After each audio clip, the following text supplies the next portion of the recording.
Welcome to Community Conversations with State Attorney Bain, your talk show for insights on the criminal justice system, community issues, and public safety in Orange and Osceola counties. Join State Attorney Andrew Bain as he dives into the issues that matter most to you, keeping it real every step of the way. All right, welcome to another episode of Community Conversations. My name is Andrew Bain, and I am the state attorney for the 9th Judicial Circuit that covers both Orange and Osceola counties here in Florida. And I am super excited always to be able to share with you all and to speak with you all about all the things that are happening here at the office. Also, all the things that we're talking about in making sure that we're going to be able to, continue to create that more prosperous and safe community that we've been working on here, and all the efforts that we have taken to make sure that happens, which is always a big task every single time. So I'm really excited I'm excited to make that happen. Really excited to have an opportunity to share with you. And so what's been going on? So is if you've been watching the show or been listening to the show, you've noticed that right now I am in a different location. So I'm doing this from my office in Orange County, right next to the courthouse. But today I'm in Osceola County. So we also have an office here in the 9th Circuit here in Osceola County, right inside of the Osceola County Courthouse. And so that is where we are located today and broadcasting from today. And so I'm always super excited to be here because this is really where I did a lot of my time when I was a state attorney for the first time. I was an assistant state attorney for the first time. And I've done all kinds of cases here. You get to do cow wrangling cases here for somebody that stole a couple cows. I've had the most kind of interesting cases that have come during my time here. I also tried some very serious violent cases from some very dangerous people that were here locally. Also dealt with a lot of the very beginnings of the opiate crisis. I was here when fentanyl first hit the streets, and when we didn't know what it was, and people were actually directly shipping drugs to their house from China. It was a really crazy time. And so super excited to share with you some of those wonderful stories over the time we had to spend together. But as of really last week, I had a huge press conference on Friday, kind of ran down a lot of the big wins and things that we've been doing. Talk to you about that we've taken 31 homicide cases to trial over the last year since I've been in office. We had a 93% conviction rate. We've taken about 20 cases, sex crimes cases to trial. We have an 80% conviction rate. We have fully staffed our office. We are 99% full. I think I have one position that I can have with one person left that I can hire. And so other than that, we are fully staffed, which is an amazing accomplishment. My team has done an amazing job. We have hired a recruiter to help us get that done.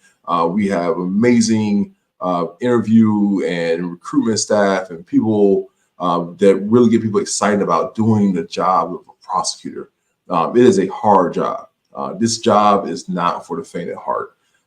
There's going to be a lot of hours. You're going to have to put a lot of work in when you first take on this job. But you have the heart to serve. You have the heart to want to protect the public. You have the heart and willingness to want to create a better and safer community. And so if you're one of those people, you are my kind of person. You will be my kind of prosecutor, and we will be able to do great things together. And so we have done that so far. I started a class of about 23 brand new prosecutors. We've actually going to next Monday to bring on 4 more experienced attorneys as well to that whole. And so that's really what's been going on. We've been hiring experienced prosecutors and brand new prosecutors. We've been hiring better staff. I've hired over 50 staff. into office to bring our totals to around almost 400 people that work in both Orange and Osceola County. And so that is something that is to be accomplished, like be applauded from my team. They've done a great job in making that happen. And I'm always super excited to celebrate them and to uplift them and all the things that they do for the people of Orange and Osceola County. But one of the things I also talk about, you hear me talk about a lot in public, you hear me talk a lot about it when I'm in the front of the media, because it's something that I believe is something that is going to be, has to be addressed. It's something that needs to be looked at, and looked at it in a very systemic and practical way. And that is literacy. We're talking about your English language art scores here in Orange and Osceola County. If you don't believe the facts, what I'm telling you, it's okay. You don't have to believe State Attorney Bain. All you have to go do is go look at the Department of Education, that's for the state of Florida, and you pull up the test scores for your county and for your school districts, and you will quickly see and be in amazement that we have high schoolers that are not passing their ELE scores. They are not doing it. And in most of those areas where they're like there's not a high passage rate, these are all our communities that are being just as affected, we'll call it. These are the places where we have high crime, we have high poverty, we have low levels of resources that are available or that are known to the people in those areas, and so that automatically there's crime going to pop up. It doesn't matter where you are in the world. If you make a place poor, if you make it under-resourced, you take away people's safety in those areas, you will have crime almost overnight. Overnight, you will have guns on the streets or weapons. You will have drugs being sold. You will have prostitution. You will have all types of things going on in your community that never happened before if you take away those essential things from that community.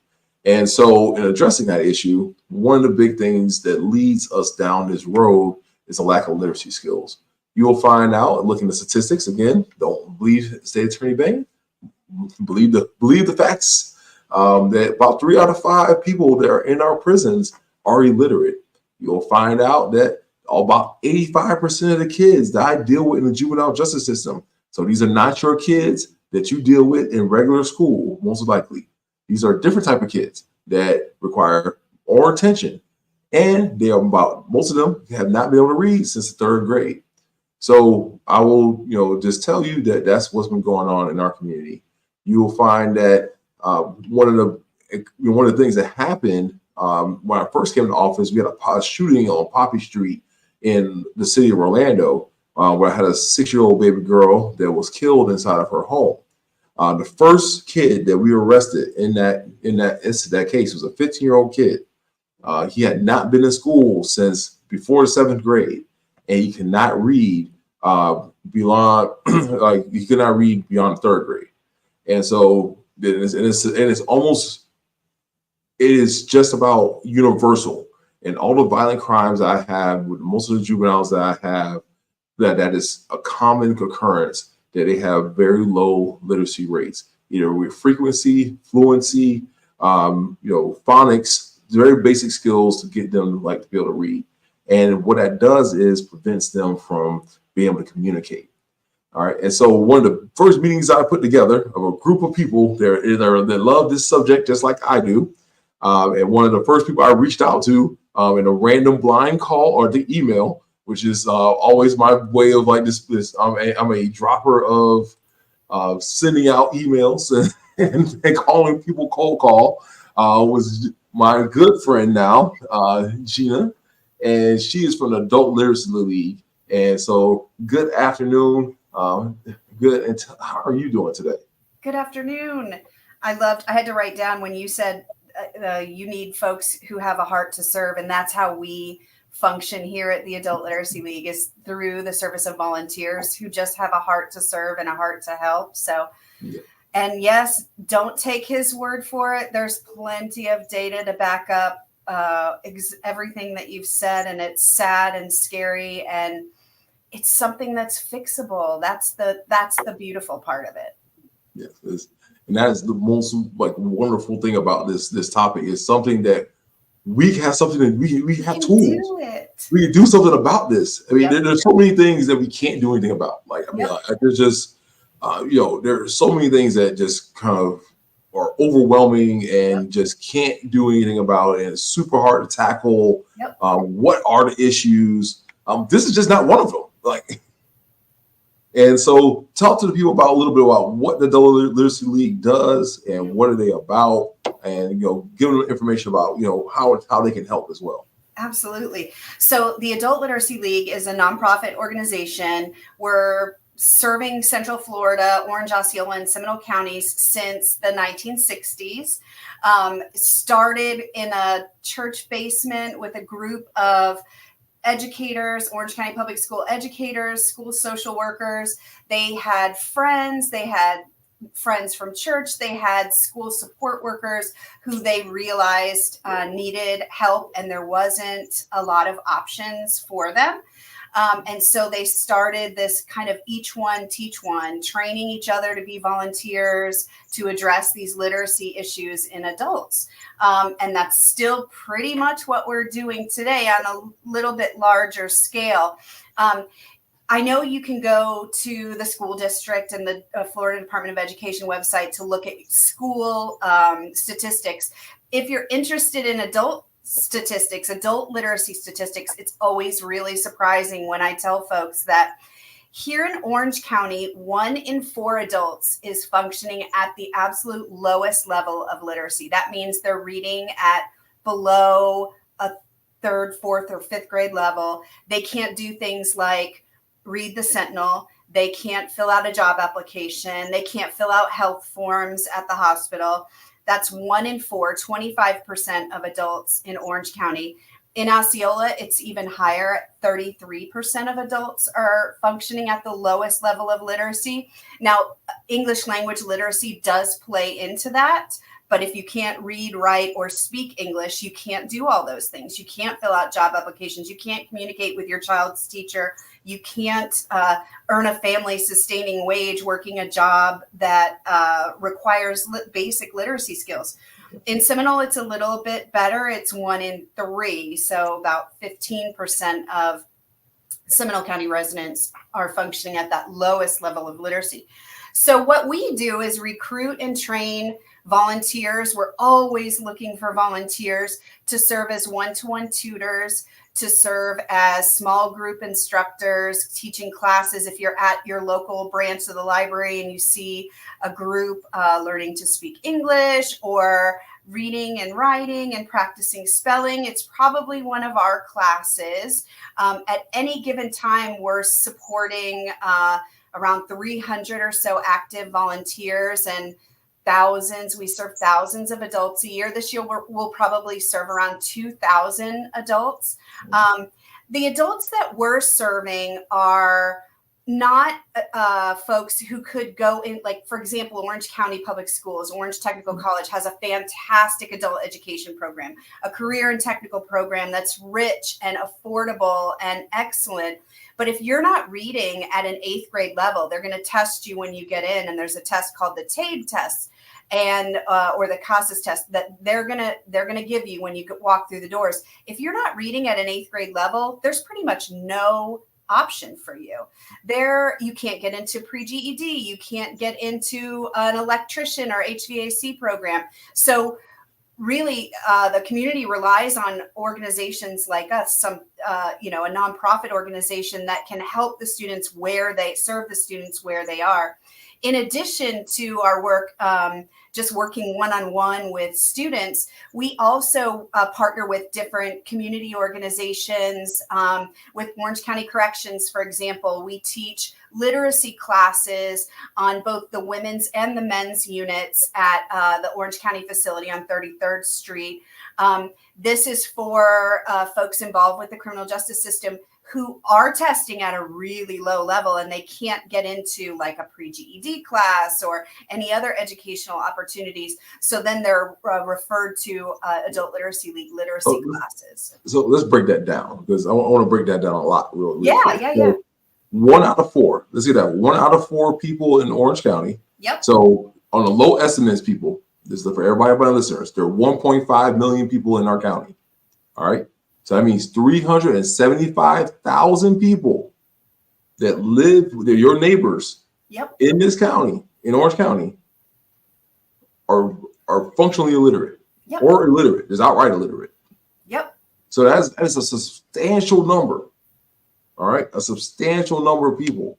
Lower than the national average, actually. We're below, we're number 3 in Florida is number 3 behind California and New York. And their populations are considerably larger than ours. Yeah. So that's what, but still want to clarify that. That's a huge number of people. And so when I talk about this subject, it is something that is so important to what's going on. So I want to talk about like specific examples because that happens. And so when this was alerted to me that this was a problem was when I first was an assistant state attorney, and I had 2 things happen. I had an adult come to court, and there's a plea form that if you want to enter a plea for your case, that is not in big legalese or substantially SAT words, none of those things. And they would tell the judge, I cannot read this form. Or I would hear an attorney say, I read this form to my client, which I was like, hold on. So we're reading these legal forms to these people and we want them to understand them. And then I also had a kid that came in that was a witness when I was a juvenile prosecutor that couldn't write a statement. They could not write to tell me what. And so I'm like, okay, she told me the story. I was like, okay, can you write it down for me? And it was like, no, we had to have somebody come in, help them write it. It was, it was something that was like, man, like what is really happening in our community? And so talk to me about some specific examples about what the work you do, especially at the Orange County Jail, with the work that goes on the men's and the women's side when it comes to literacy. Yeah, I think about, students who we've served and continue to serve and what service looks like and how long it takes. And we met a young woman named Brittany about 7 years ago now. She was 22. Someone from her church brought her to us. She was born and raised in Orlando, Florida, lived in extreme poverty. Her family went from motel to motel on OBT, and she never went to school. How does that happen? It happens all the time. I hear every time I think, we haven't seen a complete non-reader for a while, and then someone walks through the door, and it's always surprising, like their age, that they're young, and that they went through the school district. Brittany could not write her name. She'd never had a job. She babysat family members' children, but she knew, she got involved with her church, and she knew widening her circle a little bit, gaining friends who had different experiences than her. She knew what she was experiencing wasn't normal, and it wasn't what she wanted. So she got her first job at Walmart. And she was doing stock, and she loved it, and they loved her, and she worked nonstop whenever they wanted her. She showed up, and then they wanted to put her on a cash register, and she absolutely panicked. And she said, I can't do it. I can't read. I can't do this. And she worked her little tail off and worked so hard. She still has the same tutor like 7 years later and has GED aspirations. And she's really getting close. It's insane how far she's come. But I remember her coming in to meet with her tutor maybe 6 months after she did finally agree to let them train her on a register. And she said one day they put her on the register in sporting goods. And she thought it's safe because nobody goes to that register. Nobody even knows there's a register back there. So she felt comfortable. And one day a guy brought an air mattress to her and said, does this come with the pump? Like, do I have to buy a pump too? And she said she absolutely, like her blood went cold. She panicked. She didn't know. how she was going to tell this guy that she couldn't read the box, but she figured out, she found a little announcement on the side of the box that said pump included, and she was able to sound it out and figure it out. And that was the start. She was so proud of herself after that. She kept getting promotions. Fast forward to today, 7 years later, she is a supervisor with Orlando Health. She works in the department that does surgical prep, like preparing the surgery trays. There's reading required for it. She has to do reporting. She does scheduling. She has GED aspirations. She will do it. She's working really hard, but it was a slow process. But she's a young woman who completely slipped through our cracks. She grew up here. Parents never held accountable, never made to make her go to school. I met with a woman and did an assessment of a woman from Seminole County in Sanford. And I went to school. I graduated from high school here in Central Florida in 1990. So she was only a few years older than me, from an area of Sanford, a really underserved community and part of the community in Sanford. And she said she never went to high school because her parents worked traveling, doing agricultural work. And she said, Miss Gina, they told me there was a bus, but I never saw a bus. So, and you think about, you hear stories like that and you think that it was, 70 years ago, but it wasn't. It was just, just a decade ago or a couple of decades ago. We're working with our friends at the Paramore Kids Zone and City of Orlando, and we put together an intensive, we do this 10-week intensive GED prep class. What we're doing is not trying to remediate 12 years of high school in 10 weeks. We're preparing a small group of students who need some intense tutoring so that they can pass the GED test. We usually do a small group. So we put it together for our friends at Paramore Kids Zone. They identified a group of 7 youth who had just, they all either stopped out or completed 12th grade, stopped out in the 12th grade or completed 12th grade and could not pass the required testing to get a diploma. So we thought, oh, they're fine. They're young. They've gone all the way through. No special classes, no IEPs, no remediation at any point in their educational histories. So we made assumptions for these 7 young folks, all under 21, who, by the way, when they finished their GED, they were going into a really cool program in partnership with OUC to become journeymen, apprentice journeyman, making great money. So anyway, but they needed this GED. So we made these assumptions. And then when it comes down to, we waited till the tail end to assess these young folks. And 1 out of the 7 was reading at a 5th grade level. The rest were reading at 2nd, 3rd, 1st grade level. 1 kid could read at a 5th grade level, and one kid we were able to get them after 2 years, get them to GED. The others are still working with literacy tutors, but these are kids who were in regular classes right here in Orange County their entire career through the 12th grade, and they're reading at a 2nd and 3rd grade level. Yeah. So talking about that, so just let everybody know, this is what happened. On a Sunday, I sent an email to Gina. I think she emailed me right back, within 30 minutes. And then, so that's how we got connected. And then I went on and I was like, well, who else can I find to help?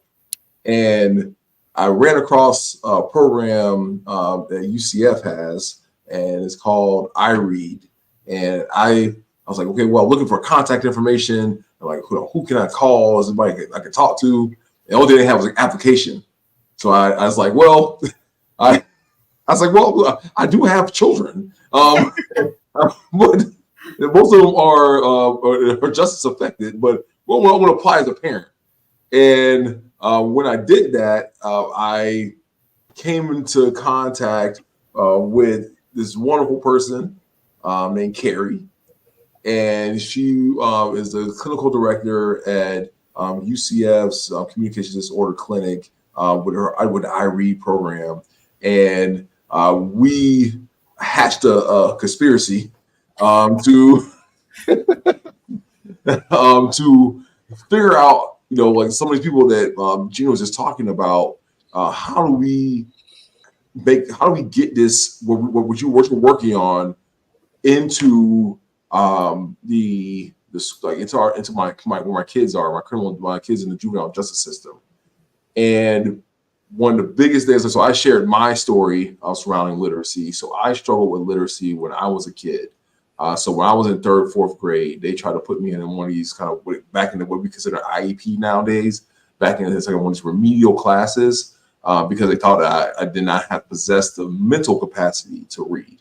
But the reality was that after some advocacy from a teacher and my parents, I had come to find out after seeing a specialist that I had a right eye that didn't move when I read. And that's what was my struggle in reading. It wasn't that I did not have the mental capacity to do it. It was that I had a physical disability that was preventing me from doing it. And it was sent me down a series of training and eye training for about almost 3 years.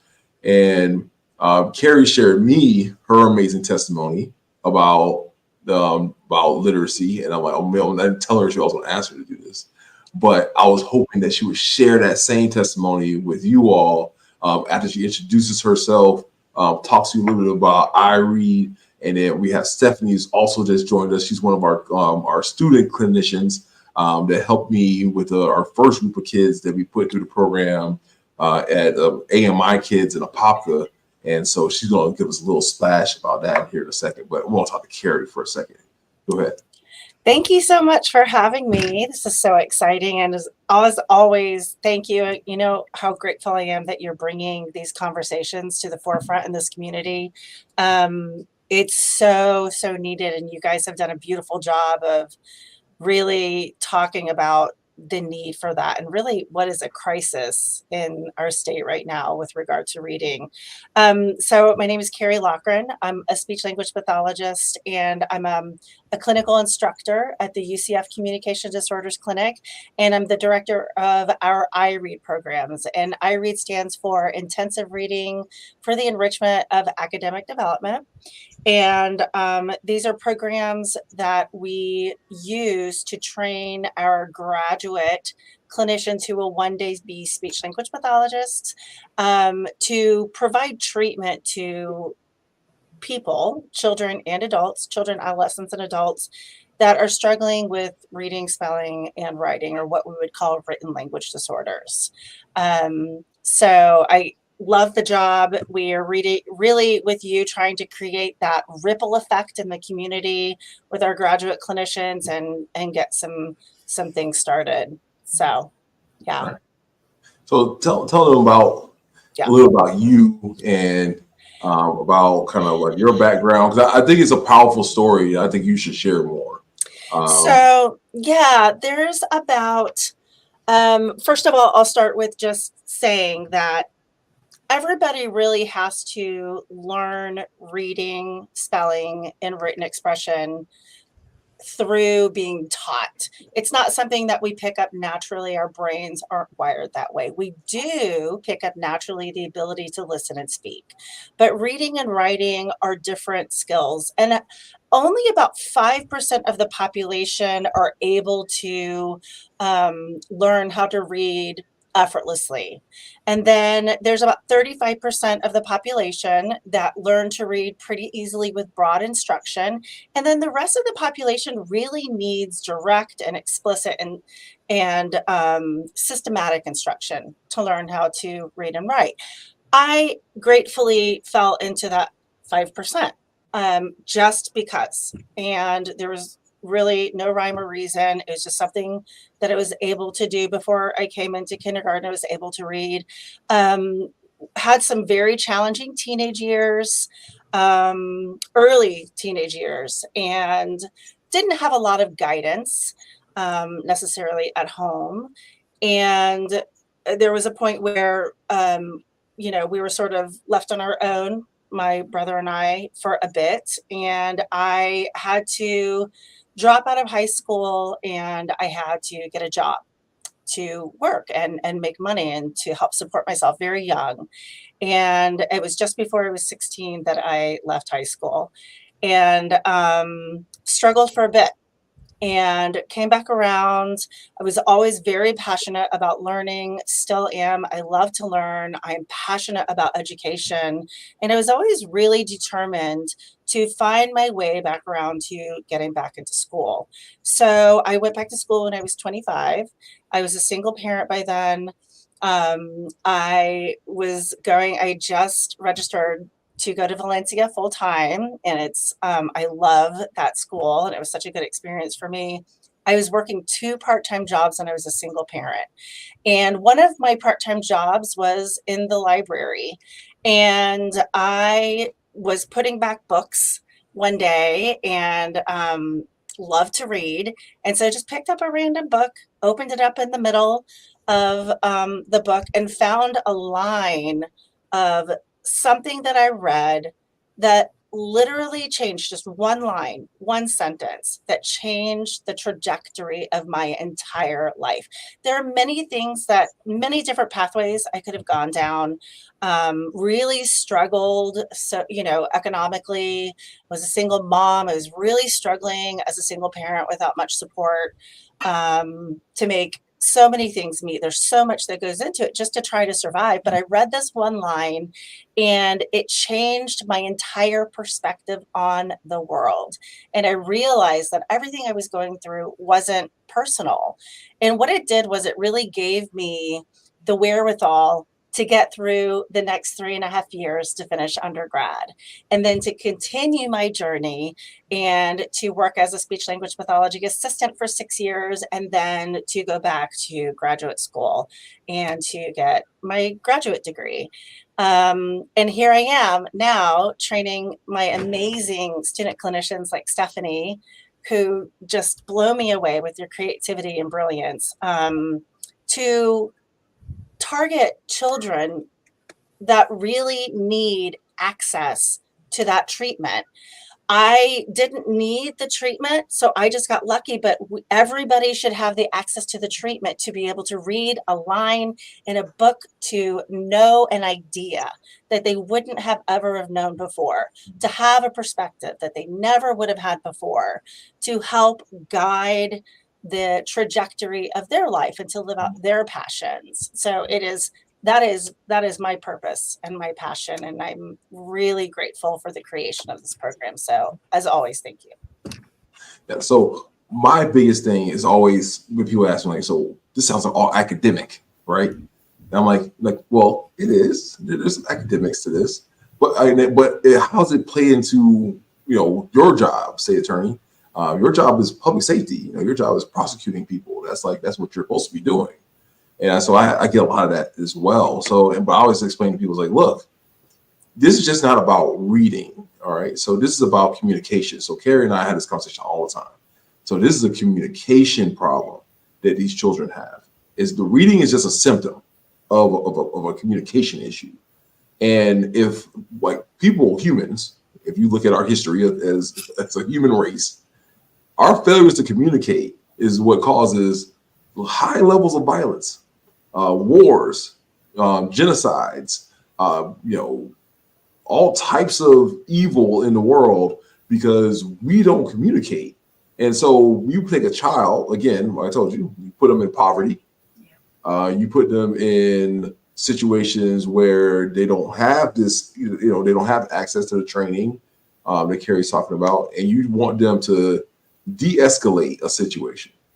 You want them to use their words, as like my mom used to tell me, use your words, son, boy. And so it was use your words, but I don't have the words. I don't have the words to use because I did not learn them. They weren't taught to me. Again, it was not something that was taught to me. It's something that's not innate to my nature. Then my innate nature is to be violent if I feel threatened. That is that's what separates us from most animals, is that if you threaten an animal of any type, I don't care if right now we have a bunny. My children have a bunny right now. But if you threaten said bunny, the bunny's gonna get aggressive. And that's a bunny. So the bunny's gonna bite you. They're gonna try to scratch you. They're gonna try to get away. And so that is what the problem is. And so we cooked up a plan amongst the three of us, and then we also brought in some other great partners. So if you're in West Orange County, you have a child that's in middle school age child, you should definitely look up a program called 8 Waves. If your child is struggling, especially just with those communication of like now, they may be able to read it on par, but they're struggling with communication and kind of figure out what's going on. 8 Waves is a great program on us. So when they came in and talked, we came and met with them. There's another program in the city of Orlando that works as well in the kid zones called Page 15. They came in. We kind of had a big powwow with them. I'm trying to think, who else did we have on that call? We had, it was a long ago, but I think we had a couple other community advocates in this call with us, in this meeting with us, and we kind of cooked up this big plan. And they're like, okay, well, where do we put it? So we tried the juvenile detention center. It didn't quite work out. But then my deputy, my chief of juvenile, Shannon Korak, and she was like, "Hey, why don't you come to AMI?" And I said, "Great." I had just left having Thanksgiving dinner at AMI Kids, which was an alternative school in Apopka for kids that have been kicked out of school. So these are the kids we're targeting. These are kids that have behavioral issues. These kids also are justice affected because they're on probation and so forth. And so these are the kids that we're looking after, and most of them are very low readers and reading skills. And Kara's like, well, we're gonna bring in our we were gonna target about 5 to 7 kids. I think it was the original plan, and then we end up with I think we started with about 6, I think, and then 1 dropped off. Then we finished with 5, and Stephanie was one of our student teachers, and we kind of finagled things a little bit to tell try to get the kids motivated to want to be involved.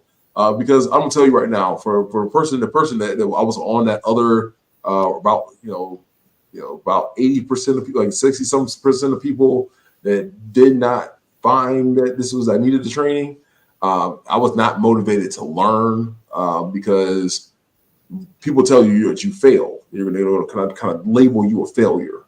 And so once they kind of give you that label, it's kind of harder to get you out of that mode. And so we're like, well, people always want to help people, right? That's kind of like a natural thing. And so Stephanie, talk to the people. Well, introduce yourself.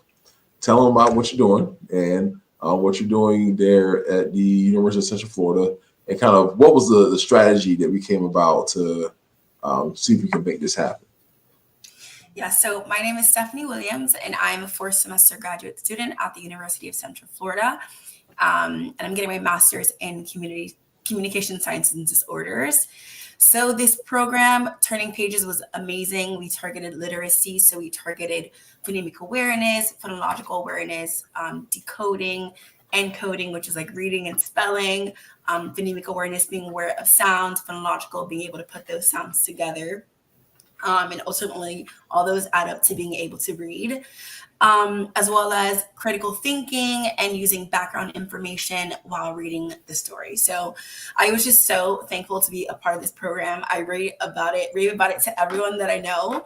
And I'm just so thankful for the experience that I had. Especially with my client that I had. She was amazing. I loved her energy. In the beginning, like you were saying, a lot of them didn't want to join it and they didn't see any benefits and any use to it. But once they started and they started seeing their scores and they started to see how well they were developing, my client, she would come back to me and she would say, I can read this now, or on my assessment, I scored way higher than I did last time. And she would just notice and know all the cues that we would do in our sessions. And she would talk to me about it all the time. And I was just so proud of her. And with it being a community and everyone together, there was also another social aspect to it. So they were able to talk about it amongst each other.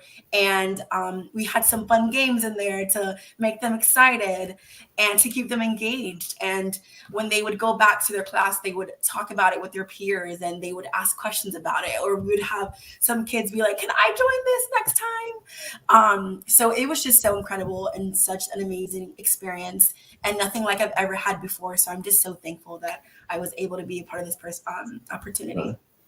So, and again, so I always want to get to the detailed examples, because we are, people, like I said, again, we're a skeptic, we're full of skepticism. That's kind of how we operate as a people most of the time. So we're talking about JoJo, and JoJo, I met JoJo at Thanksgiving. So I met JoJo before it, and then so I was messing with JoJo because she has high energy, and she had a partner. She had a good partner that was always hanging out with her, and I was challenging them to think ahead. Now, so that's what my conversation with them was about. Was like I was challenging them to say, "Hey, I see what's going on here.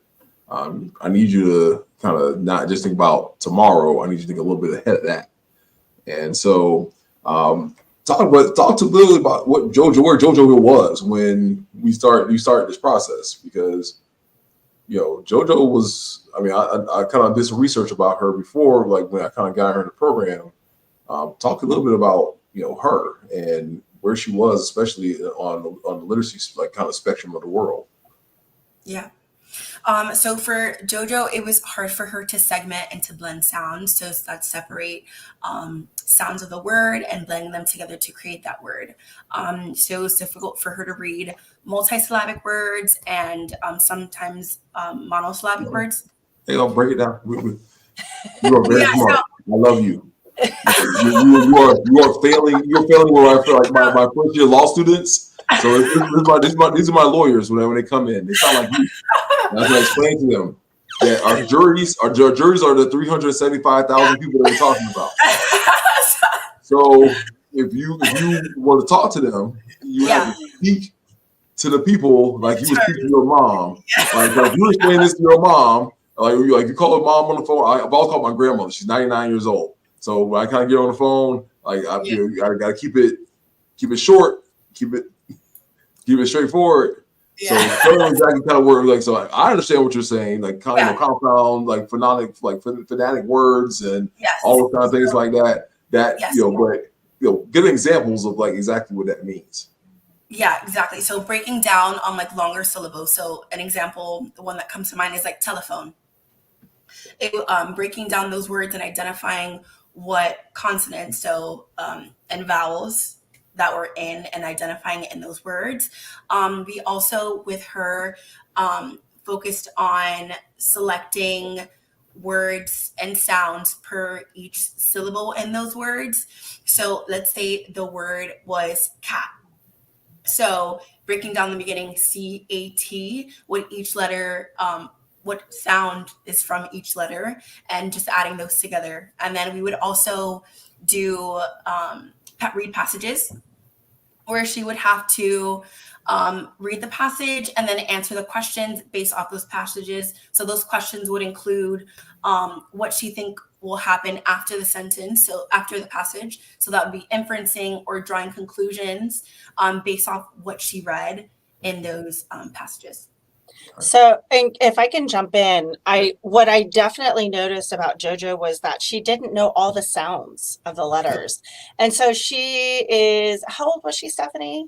16. 16. And she did not know the sounds of the letters. The other thing that I noticed about JoJo was she knew simple words by sight. So she knew some sight words, but she had a really hard time sounding out words that were not familiar to her. Mm-hmm. And so she was probably reading, I'd say, at an early third grade, squeaking by early third grade level. But Stephanie really intervened with using games. She individualized the program. She made it fit JoJo and what JoJo really needed. And then she took these, it was amazing. Stephanie is so creative. She took these games and she would literally be giving her the treatment, but JoJo was playing games. So, and there was hard work involved in that too. Yeah. But the delivery and the approach is everything. Stephanie was able to engage her immediately. She was able to speak to JoJo's interests. And I will tell you, my favorite JoJo story is, and she definitely went up at least a grade level within such a short period of time, which tells us, A, she was completely ready and able, and B, that this is something that really, missed by her and was something that could have happened long, long ago. Yeah. My favorite JoJo story is, has anybody read The Four Agreements? Have you guys read The Four Agreements? No, I saw the book. You had it when we were at the graduation, but I have not read it. It's an amazing book. Yeah. And it's just a really simple, not simple, but not about just generally your place in the world and how to move through it with integrity. And JoJo, the second to last session, she walked in with that in a notebook that Stephanie had given her. And she had the book, The Four Agreements. And I looked up and I said, JoJo, is that The Four Agreements? Like, I was blown away. And she said, yeah, she was so excited. Mm-hmm. And she said, I'm reading it. And she sat down next to Stephanie and she opened up her notebook. Do you remember this, Stephanie? She had all the vocabulary words. All vocabulary words. And she wanted Stephanie to help her with understanding the vocabulary. She had them all written. She had things underlined and highlighted. And I was just like, wow, that's exactly what I'm talking about. This little bit of time spent, she went from this adorable, sassy, just energetic, 16-year-old to being this person who is really thinking about her future and like, what's the type of person I want to be? And Stephanie brought her the skills to really help her get there. Yeah. And that's where, that's kind of what we're talking about. I mean, because that's all I love JoJo. It was like she was awesome when I first met her, and it was. But that's what's going on. And so I just wanted to let people know that's what's going on in our community right now. So what's going on in our schools. So we have JoJo, and JoJo's a great kid. She was obviously in this school because she made some really bad decisions along the way, but we could have helped her not make these decisions or help her to be able to critically think well enough to be able to think her way out of what was going on. And to give her the vocabulary to assert herself in a way that was going to not put her in danger and was going to diffuse the whatever situation she found herself in, and get her to the next thing without her ending up at AMI Kids. And you know what? So much of that, like even the most important thing is making her the way Stephanie made her feel like she could and she deserved it. And she was seen. Yes. And she was seen. And I just want to, State Attorney, to your point, that the thing that's so important, I think, for us to convey is that, when kids are little, before they go to school, they learn to listen and speak using their environment. But they have to learn how to read and write in school. Their language skills do not expand if they are at the same rate as their peers, if they are not reading and writing and participating in academic activities. Right. Their growth is literally stunted. So when your growth is stunted, you're missing out on, like you said, vocabulary, understanding really abstract ideas. All of those things are not growing as they should, and it's hard to catch up. As Gina was talking about, it is very, very, very hard to catch up. There's never a time where hope isn't there, though. You can always continue along the path, but it's difficult. And you think about one of the things that you said, State Attorney, too, was you're talking about communities where poverty is prevalent. And so when I started my career a few years ago, in always working in social services. And like you said, it's overwhelming to think about solving poverty, solving violence against children, violence against women. I was a DCF caseworker, and I can remember going into homes. I worked in foster care, and I can remember going into homes and like no books and no like cool educational toys. And if you grow up in a print impoverished home where your parents aren't reading, your grandparents aren't reading, your caregivers aren't reading, there's no value. You don't understand the value in that. And so programs that get books in the homes and training for parents and caregivers on how to engage with your kids, because like you said, Carrie, not everybody starts at the same place, but some start here just because their parents read to them, or their grandma read to them, or their auntie read to them.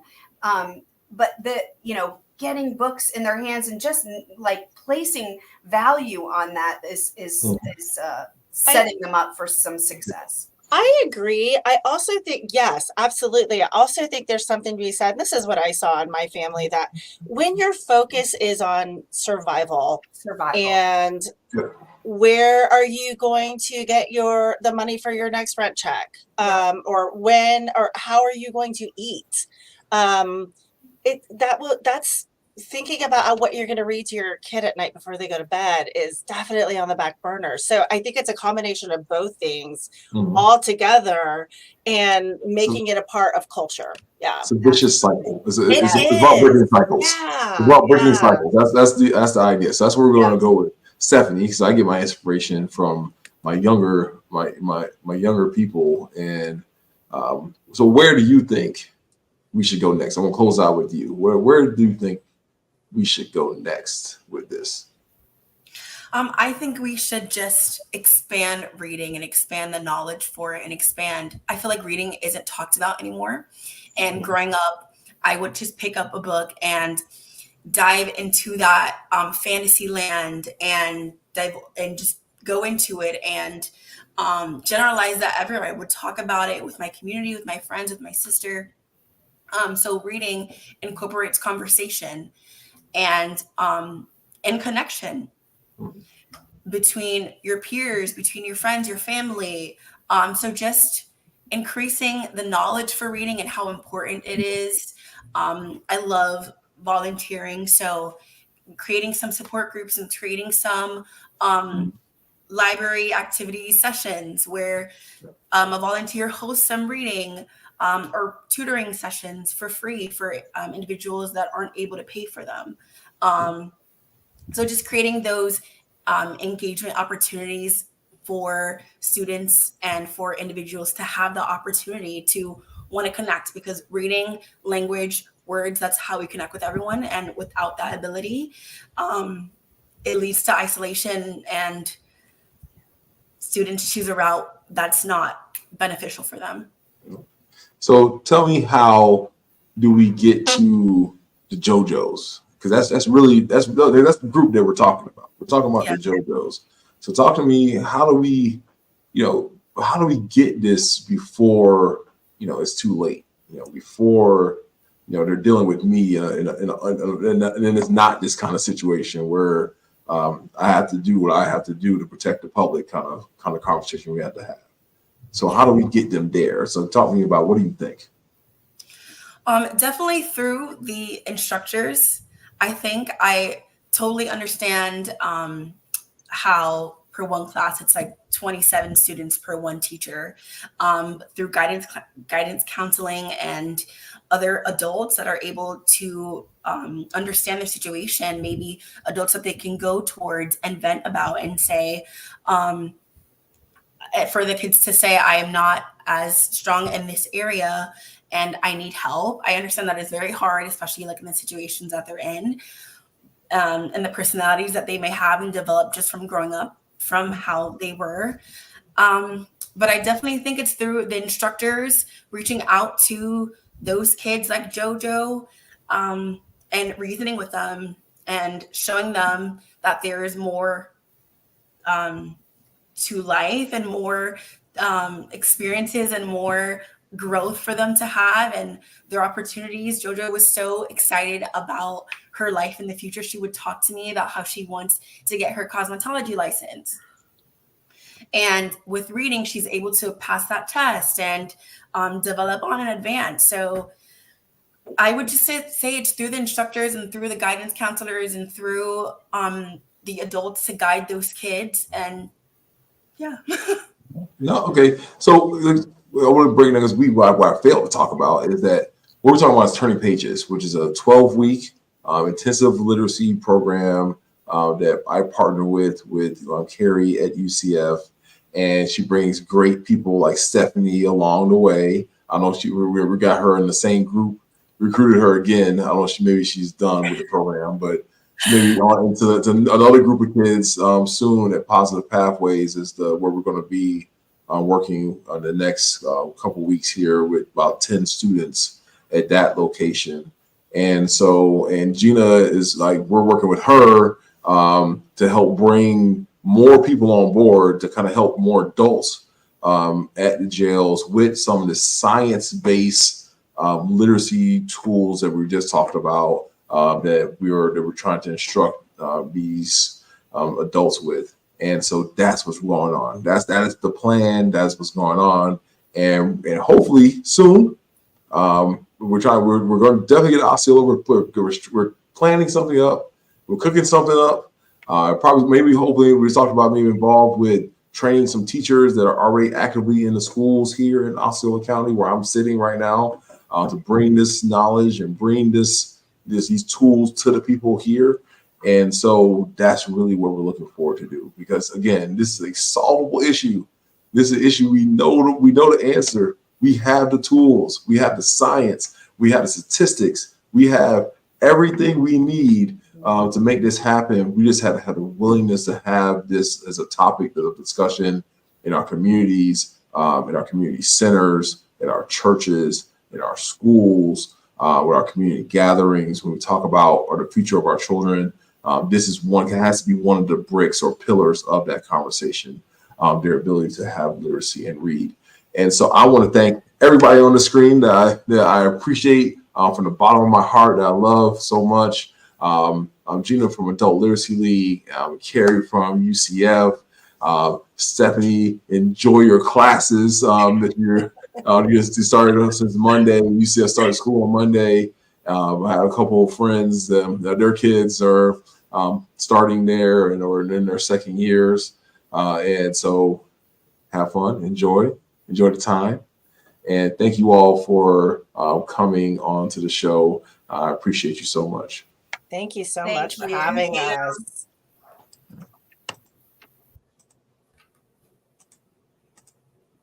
All right. So this is the part of the show where I get to have a little conversation with you about some motivation to get you through to the next week. And so we're talking about it. So one of the things that I found that be paramount in my life is I'm always so you got to wait for things. So patiently waiting for something doesn't mean you're just sitting on your hands. It means you're actively preparing for that thing. You're actually preparing to receive whatever the thing is that you've been praying for. So you got to keep working while you wait.